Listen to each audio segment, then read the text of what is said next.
गुरु गीता का सूत्र कहता है, आनंद मानंद करम प्रसन्नम ज्ञान स्वरूपम निज बोध युक्तम योगेंद्र मीडयम भवरोग वैद्यम श्रीमद गुरुम नित्यम महम नमामि।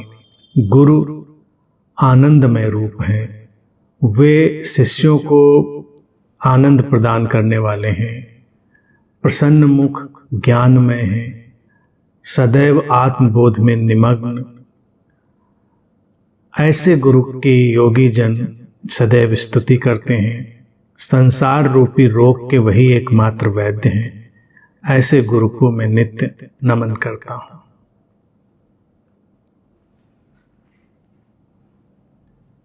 इस सूत्र को भी हम दो तरह से देख सकते हैं। एक बुद्ध का जो होना है उस तरह से, जो बुद्ध गुरु है, जो शरीर मन में प्रकट हुई घटना है, और जो उससे परे की इम्पर्सनल हैपनिंग है उस तरह से। दोनों तरफ ये जितनी बातें हैं दोनों तरफ लागू होती हैं। आनंद से भरा हुआ, अपने स्वयं के बोध से युक्त, जो खोजी पास में आते हैं उनको भी आनंद प्रदान करने वाला, ये सारी जो बातें ये किसी बुद्ध के सानिध्य में भी घटती हैं। और जब कोई वास्तविक साधना में होता है तो भी यही सब उसके जीवन में घटता है।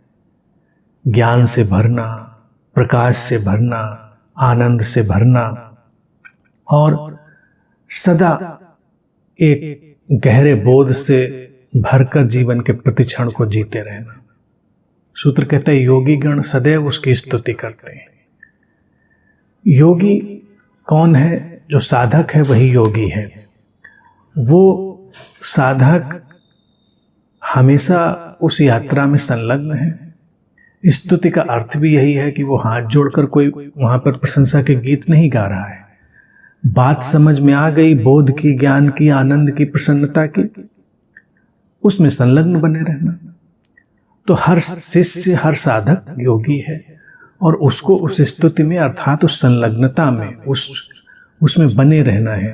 तभी वो जो गुरु का मूल रूप है वो हमारे लिए प्रकट होता है। सूत्र कहता है, जो संसार एक बीमारी की तरह है, उसमें ये गुरु वैद्य की तरह है। यहां पर ये बात बड़ी अच्छी है। बुद्ध भी अपने वक्तव्यों में अक्सर स्वयं को वैद्य कहा करते थे कि मैं मनुष्यता का वैद्य हूं, अर्थात जो चिकित्सा करता है।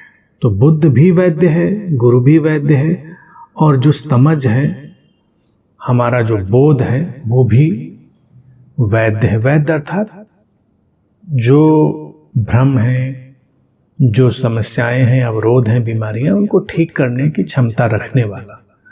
और मूल रूप में हम बोध की शरण में जाते हैं। बुद्ध एक बोध का ही कायामय रूप होता है। तो गुरु भी वस्तुतः एक घटना है बोध के रूप में, और ये बोध होगा तो कभी विषाद से, चिड़चिड़ेपन से, निराशा से भरा हुआ तो होगा ही नहीं। बोध है तो आनंदमय होगा। ज्ञान अगर आनंदमय ना हो तो वो ज्ञान ही नहीं है। अगर ज्ञान व्यक्ति को आनंद से रहित बना रहा हो तो पुनर्विचार करना चाहिए कि ये ज्ञान नहीं होगा। शांति है, सौम्यता है, वही आनंद है।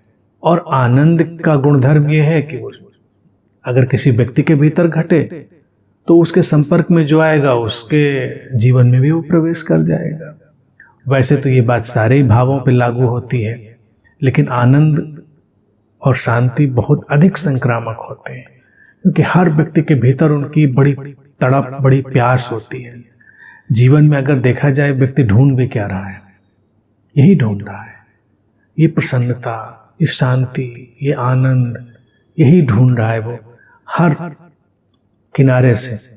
तो अगर वो किसी भी देशना में, किसी उपस्थिति में, या किसी व्यक्ति में भी दिख जाए तो उसके प्राणों को फिर खींचने लगता है। सूत्र कहता है कि ऐसी उपस्थिति, ऐसे देशना, ऐसे बोध, ऐसे बुद्ध को हमारे भीतर से नमन स्वाभाविक रूप से उठता ही है।